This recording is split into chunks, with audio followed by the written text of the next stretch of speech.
تو اس کو بہت دور سمجھتے ہیں آخرت کو،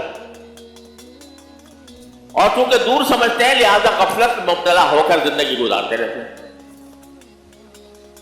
بابر بعیش گوش کے عالم دوبارہ نیز، یہ شیطان یہ سبق پڑھاتا ہے کہ ابھی تو بہت تیری عمر پڑی ہے، ابھی تجھے اتنا متقی پرہیزگار ہونے کی کیا ضرورت ہے، ابھی تو اللہ والا بنے گا، پہلے اپنا دنیا کی زندگی کا سامان تو ٹھیک ٹھاک کر لے، اس میں عیش کی زندگی گزار لے۔ موت تو دور کی بات ہے، اور موت کے بعد پھر دوبارہ زندہ ہونا، دوبارہ زندہ ہونے کے بعد آخرت کی زندگی آنا، اس میں حساب و کتاب ہونا اور پل صراط ہونا اور اللہ تعالیٰ کے سامنے پیشی ہونا، لمبا کام ہے، تو بہت دور سمجھتا ہے انسان آخرت کو۔ قرآن کہتا ہے وہ کل ہے، قرآن اس کو تعبیر کر رہا ہے آخرت کو کہ کل کے لیے کیا تیاری کی ہے۔ اشارہ اس طرف کرنا مقصود ہے کہ وہ آخرت جس کو تم دور سمجھ رہے ہو، حقیقت میں وہ دور نہیں ہے، وہ اتنی ہی قریب ہے جتنی کہ تم کل کو قریب سمجھتے ہو، آنے والے کل کو جتنا قریب سمجھتے ہو۔ کیوں؟ دو وجہ سے۔ ایک وجہ یہ کہ کچھ پتا ہے کہ تمہیں اگلا سانس بھی آئے گا کہ نہیں آئے گا، کس بات کا یقین ہے کہ ابھی موت مجھے نہیں آنی، دیکھتے ہو آنکھوں سے کہ بیٹھے بیٹھے انسان دنیا سے چل دیتا ہے، کتنے واقعات تمہارے آنکھوں کے سامنے آتے ہیں۔ ابھی پچھلے ہفتے میں کئی واقعات ایسے ہمارے سامنے آئے، نوجوان آدمی اور کوئی تکلیف نہیں، کوئی بیماری نہیں، لیکن اچانک دل کا حملہ ہوا، ختم ہوا۔ تو ایک تو اس لیے اس کو دور نہ سمجھو، اس لیے کہ وہ کسی بھی وقت آ سکتی ہے، کسی کے پاس کوئی گارنٹی نہیں ہے کہ کب اس کی موت آ جائے گی اور کب وہ آخرت کے عالم میں پہنچ جائے گی۔ ایک وجہ تو یہ۔ دوسری وجہ یہ ہے کہ اگر تمہاری عمر 100 سال ہو جائے، 150 سال ہو جائے، تب بھی جب آخرت میں پہنچو گے تو قرآن کہتا ہے تمہیں ایسا محسوس ہوگا کَأَلَّمْ يَلْبَثُوا إِلَّا سَاعَةً مِّن نَّهَارٍ،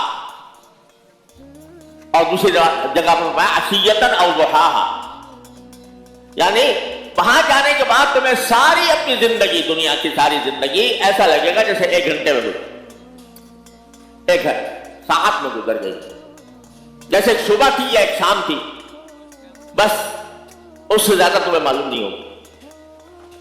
تم جس چیز کو دور سمجھ رہے ہو وہ حقیقت میں دور نہیں ہے، کسی بھی وقت آ سکتی ہے، اور جب آئے گی تو پتہ لگے گا کہ وہ چند لمحوں کا کھیل تھا۔ يَرَوْنَهُ بَعِيدًا وَنَرَاهُ قَرِيبًا، قرآن کہتا ہے لوگ اس کو دور سمجھتے ہیں، ہم جانتے ہیں کہ وہ قریب۔ لہذا جب قرآن یہ کہہ رہا ہے کل کے لیے تیاری کرو، یہ دیکھو کہ کل کے لیے میں نے کیا چیز آگے بھیجی ہے، یعنی کون سے اعمال میں نے بھیجے ہیں جو میرے نامہ اعمال میں جا کر آخرت میں میری نجات کا ذریعہ بنیں گے اور میری خوشحالی کا ذریعہ بنیں گے، اس کو ہر وقت دیکھتے رہو۔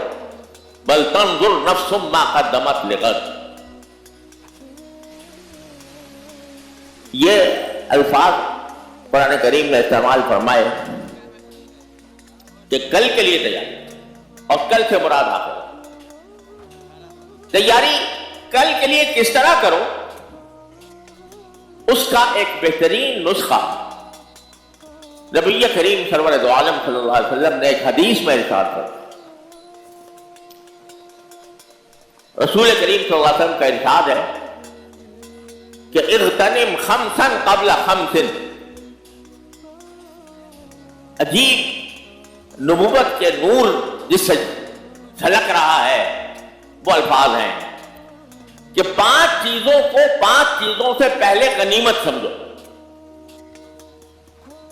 یعنی 5 چیزیں تمہیں بتا رہا ہوں، ان کو غنیمت سمجھو قبل اس کے کہ اس کے مقابل دوسری 5 چیزیں آ جائیں. کیا ہے وہ؟ فرمایا شباب کا قبل حرمی. اپنی جوانی کو غنیمت سمجھو بڑھاپا آنے سے پہلے. ابھی جوان ہو، جوانی کی حالت میں طاقت ہے، قوت ہے، کام کرنے کا اللہ تعالیٰ نے موقع عطا فرمایا ہے،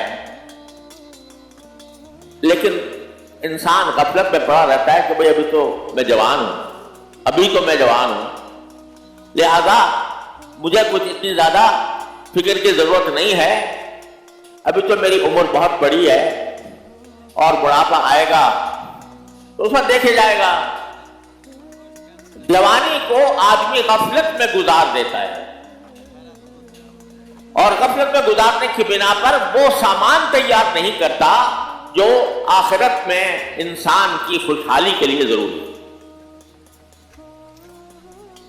جوانی میں جذبات بھی ہوتے ہیں، خواہشات بھی ہوتی ہیں، اور انسان کو طرح طرح کے شوق بھی ہوتے ہیں. نبی کریم صلی اللہ علیہ وسلم کا منشا یہ نہیں ہے کہ جوانی کے جو جائز شوق ہیں ان پر کوئی پابندی لگائے. اللہ تعالیٰ نے مباحات کا دائرہ بہت وسیع رکھا ہے کہ تم اپنی جائز ضروریات کو بھی، جائز خواہشات کو بھی اللہ تعالیٰ کے احکام کے دائرے میں رہتے ہوئے پوری کر سکتے ہو. لیکن یہ بھی ساتھ سمجھو کہ یہ قوت، یہ طاقت جو جوانی میں تمہیں حاصل ہے یہ ہمیشہ نہیں رہے گی. جوانی میں تمہیں احساس نہیں ہے کہ اگر 2 رکعتیں پڑھ لو گے نفل کی یا 4 رکعتیں پڑھ لو گے نفل کی تو آخرت میں کتنا عظیم اس کا تمہیں صلہ ملنے والا ہے. لیکن سوچتے ہو یار چلو بس ابھی ہماری جوانی کا دور ہے، جتنا تھوڑا بہت بن سکتا ہے وہ بن پڑے، باقی ہمیں کسی نفلی عبادت کی ضرورت نہیں. ایک وقت آئے گا جب اگر بوڑھے ہو گئے تو پھر نہ منہ میں دانت، نہ پیٹ میں آنت، نہ طاقت، نہ قوت. اگر اس وقت تم چاہو گے بھی کہ میں نفلی نمازیں پڑھوں تو طاقت ہی نہیں ہوگی. اس وقت چاہو گے کہ میں عمرہ کروں، حج کروں، طاقت ہی نہیں ہوگی. تو قبل اس کے کہ وہ بے طاقتی کا زمانہ آ جائے، بڑھاپے کا، اس سے پہلے جوانی کو غنیمت سمجھ کر اس کو نیک اعمال میں گزارو.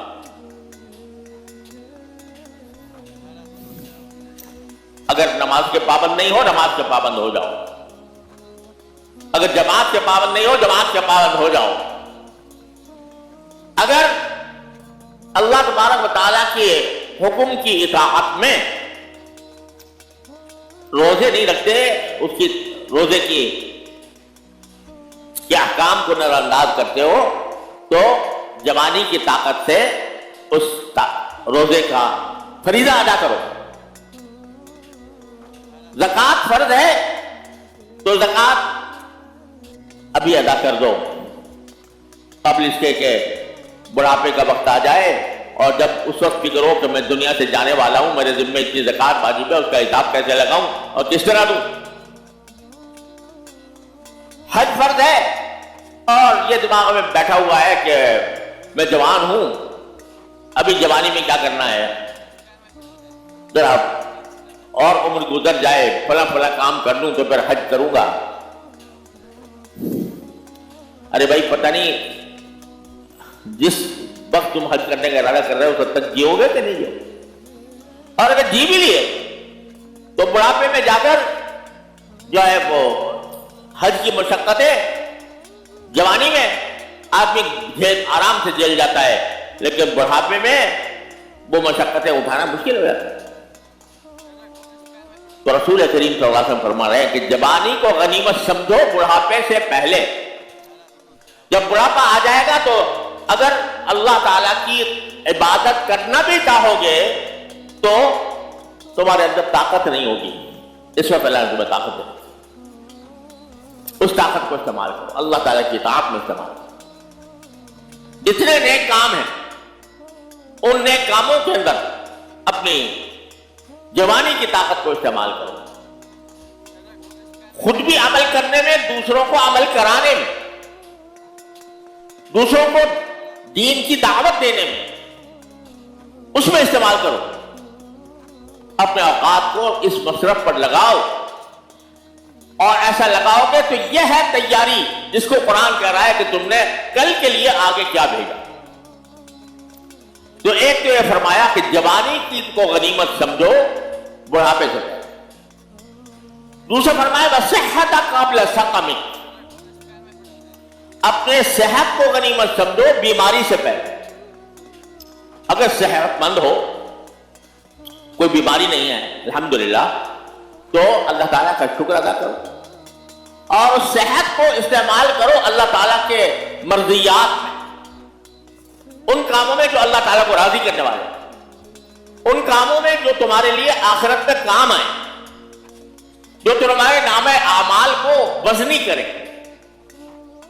اور جس کے نتیجے میں اللہ تبارک و تعالیٰ تمہیں جنت الفردوس تک پہنچائے۔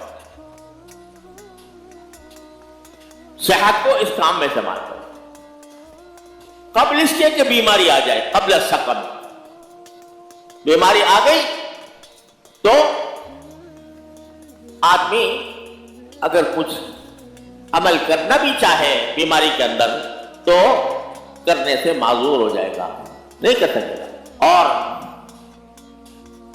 فرمایا اس کے بعد یہ غنا کا قبل فقر، آج اگر تمہارے پاس کچھ مال دولت ہے، اس کو غنیمت سمجھو قبل اس کے کہ تم محتاجی کے شکار بن جاؤ۔ آج اللہ تعالیٰ نے پیسہ دیا ہوا ہے اور اطمینان کی زندگی گزر رہی ہے، کسی کے سامنے ہاتھ پھیلانے کی الحمدللہ حاجت نہیں، تو اس کیفیت کو غنیمت سمجھو قبل اس کے کہ اچانک کوئی ایسی حالت آ جائے کہ جس میں دولت ہاتھ سے نکل جائے۔ ابھی دولت ہے یا پیسہ ہے، اس پیسے کو اللہ کی رضا کے مطابق صحیح مصرف پہ استعمال کرو۔ جو حقوق اللہ تعالیٰ نے تمہاری دولت کے اوپر عائد کیے ہیں، تمہارے اپنے نفس کا، تمہارے بیوی بچوں کا، تمہارے اہل و عیال کا، وہ حق ادا کرو، اور ساتھ ساتھ اس کو اللہ تعالیٰ نے مال کے اندر ان لوگوں کا بھی حق رکھا ہے جن کے پاس وہ دولت نہیں۔ وفی اموالہم حق معلوم للسائل والمحروم، مسلمانوں کے مال میں حق ہوتا ہے۔ یہ تمہارا احسان نہیں ہے اگر کسی غریب آدمی کی مدد کر رہے ہو، تمہارا احسان نہیں ہے، اس کا حق ہے تمہارے مال کے اندر۔ وفی اموالہم حق للسائل والمحروم، مومنوں کے مال میں حق ہوتا ہے حاجت مند لوگوں کا۔ تو اس جب پیسہ ہے تو پیسہ اپنے ذمے جو حقوق ہیں اللہ تعالیٰ نے عائد فرمائے ہیں، ان حقوق کو ادا کرنے میں صرف کرو۔ ایسا نہ کرو کہ پیسہ دیا ہے اللہ میں نے تو اس کو گلچھنے اڑانے میں صرف کر دو، اس میں عیاشی میں صرف کر دو۔ آپ نے دیکھا ہوگا کہ دنیا کے امیر ترین لوگ، بڑا پیسہ تھا، جو ایک ڈوبا ہوا جہاز دیکھنے کے لیے سفر کرنا شروع کر دیا، کروڑوں اربوں اس پر خرچ کر دیے، اب پھر وہاں تک پہنچ بھی نہیں سکے، انتقال ہو وہیں مر گئے۔